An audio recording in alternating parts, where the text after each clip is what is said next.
Hi விவாஸ், இன்றைக்கி நான் உங்களுக்கு சோயா பீன்ஸ் வச்சு புலாவ் செஞ்சு காட்ட போகிறேன். வாங்க எப்படி செய்யலான்னு பார்க்கலாம். அதுக்கு முதல்ல ஒரு பாத்திரத்தில் எண்ணெய் ஊற்றிக்கோங்க. நெய் டேஸ்ட் பிடிக்கிறவங்க நெய் கூட யூஸ் பண்ணிக்கலாம். போட்டு அதில் நல்லா வெங்காயத்தை போட்டு அதையும் நல்லா வதக்குங்க.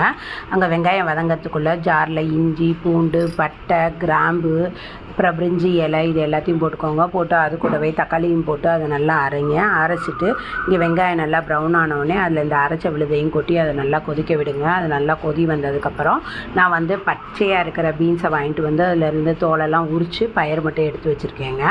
சப்போஸ் வெளியில் இது காஞ்ச பயிர் கிடைக்கிதுன்னா அதை நீங்கள் முதல் நாளே ஊற வச்சு அதை கூட யூஸ் பண்ணிக்கலாம். அதையும் போட்டுட்டு அது கூடவே புதினா இலையும் போடுங்க. போட்டு தேவையான அளவுக்கு தண்ணி ஊற்றி அதை நல்லா கொதிக்க விடுங்க. அது நல்லா கொதிச்சதுக்கப்புறம் அதில் நம்ம அரிசியை நல்லா களைஞ்சி அதையும் போட்டு அதில் தேவையான அளவுக்கு உப்பையும் போட்டுட்டு மஞ்சள் பொடி, கரம் மசாலா பொடி இது எல்லாத்தையும் போட்டு அதை விசில் போட்டு நல்லா 5 விசில் வேக வச்சு எடுத்துட்டிங்கன்னா இந்த டிஷ் ரெடி ஆகிடுங்க.